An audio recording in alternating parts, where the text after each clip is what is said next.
and welcome back to Sew with Joy, a podcast for new sewists. So, in this podcast, we explore all things creative. Today, we're going to be talking about threading the needle, your first stitch into the world of sewing.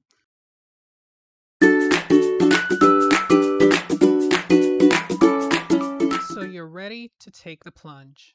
That's excellent. Someone might seem a little daunting at first, but with all the different tools and terms, trust me, it's a skill anyone can learn, and it opens up a world of possibilities from mending your favorite clothes to creating unique gifts and home decor. Now, let's start with the absolute essentials. What do you really need to get started? First up, the fabric. Now, as a beginner, don't feel pressured to buy anything expensive or fancy. Look for inexpensive cotton fabrics. They're easy to work with, they don't fray too much, and they come in a huge variety of colors and patterns. Old bed sheets or even thrift store finds can be great for practicing. Next, you'll need thread. Again, start simple. All-purpose polyester thread is a good choice for most beginner projects. Choose a color that contrasts with your practice fabric so you can easily see your stitches. Now for the tools. The bare minimum includes hand sewing needles. A variety pack with different sizes is a good investment. You'll need pins, and pins, they're straight pins with ball heads or are easy to handle, and they will hold your fabric pieces together. You also need a pair of scissors. You want two pairs if possible, one sharp pair dedicated to fabrics and another for paper patterns. Using your fabric scissors for paper can dull them out quickly. And you'll need a seam ripper. Trust me, you'll become very familiar with this little tool. It's essential for undoing mistakes, and we all make them. You'll need a measuring tape for taking measurements and ensuring your projects are the right size. And you'll need an iron and ironing board. Pressing your seams is a crucial step for professional looking finish. Don't skip this. Okay, let's go.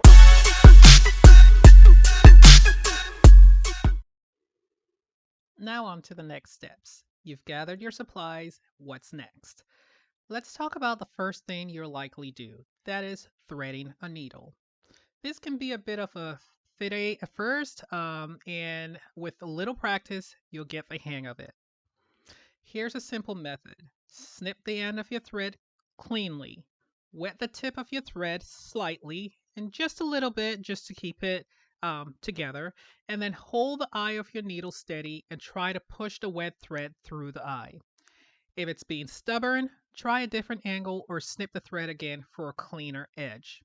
There are also needle threaders available, which are inexpensive little tools that can make this process even much easier, especially if you have trouble seeing the eye of the needle. Once the needle is threaded, you'll need to tie a knot at the end of your thread. There are many ways to do this, but a simple double knot works well for beginners. Wrap the thread around your index finger twice and then roll your fingers over the wrapped thread. Roll your thumb and fingers together to twist the thread. Then push the twisted loop towards the end of the thread, tightening. And now for the magic. Your basic stitch. For starting out, you really only need to know a couple of things. First, the running stitch. This is a very basic stitch. It's used for gathering fabrics, creating temporary seams, which is called basting. You'll learn that term more as we go, or simple decorative stitching. To do it, simply push your needle down through the fabric and then bring it back up a short distance away. Repeat this in a continuous motion, creating a series of small, even stitches. And the next one is the back stitch.